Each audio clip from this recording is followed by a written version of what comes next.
ఈరోజు దర్గా దగ్గరికి పోయి పళ్ళు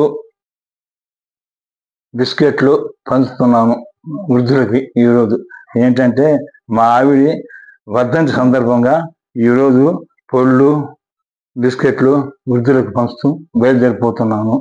మీరు కూడా ప్రతి ఒక్కరు కూడా ఈ విధంగానే ఆ యొక్క వృద్ధులకు సహాయం చేయడం మంచిది. మరి జన్మ లేకుండా ఈ జన్మలోని మంచి పనులు చేయండి. మీరు మనకి 84 లక్షల జీవరాశులు లేకల్లా ఈ మానవ జన్మ ఇచ్చారని మా గురువు గారు చెప్తున్నది సీతమ్మ స్వామి. నాయన ఈ మానవ జన్మ ఇక రాదు కనుక మీరు ఈ జన్మలోనే మీరు ప్రతి ఒక్కరికి వృద్ధులకి సహాయం చేయండి. మరి జన్మ లేకుండా చేసుకోండి. మీరు రామనామాన్ని స్మరిస్తూ పంచాక్షరి స్మరిస్తూ మీ జీవితాన్ని అంకితం చేసుకొని ఆ యొక్క మా సీతమ్మ స్వామి 105 సంవత్సరాలు బతికింది. ఆయన ఎప్పుడు రుద్రాక్షమాలు తిప్పుతూనే ఉండేది. మేము పోయినప్పుడల్లా కూర్చొని పెట్టి 4 విషయాలు మంచి విషయాలు చెప్పేది. ఆయన బోర్డు ఆయన మీద మీరు సంసారం చేసుకునేవాళ్ళు, నేనేదో కూర్చొని ధ్యానం చేసుకుంటాను. మీరు కూడా ఈ విధంగా ధ్యానం చేసుకొని మీ పిల్లలకు కూడా ఈ విధంగానే చెప్పి ప్రతి ఒక్క చెప్పి ఈ విధంగా చేయండి అని చెప్తా ఉండేది మా గురువు గారు.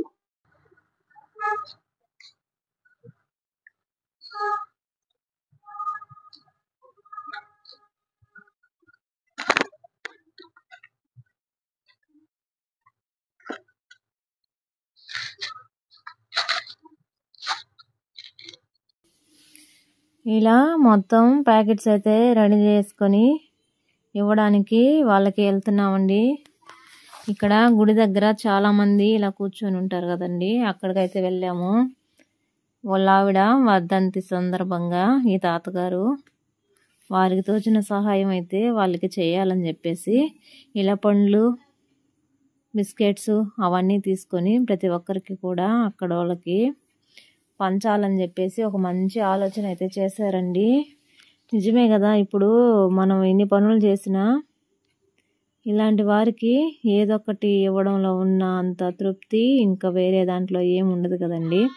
అలాగా ఆ తాతగారు కూడాను కొంచెం ఆలోచించి వర్ధంతి సందర్భంగా ఇంటి పక్కన ఉన్న వాళ్ళందరికీ భోజనాలు పెట్టడం చేయడం అలాంటి వాటికి ఎంత ఇంపార్టెన్స్ ఇస్తారో అంతకు మించి ఇలాంటి వారికి హెల్ప్ చేయడంలో ముందుకొచ్చారు. అంతే కదండి, మనం ఇంటి పక్కన ఉన్న వాళ్ళకి మనం పిలుచుకొని భోజనం పెట్టుకున్నా పెట్టుకోపోయినా ఏం పర్లేదు. ఎందుకంటే వాళ్ళకి మనం పెట్టకపోయినా అన్నీ వండుకుంటారు, తినగలరు.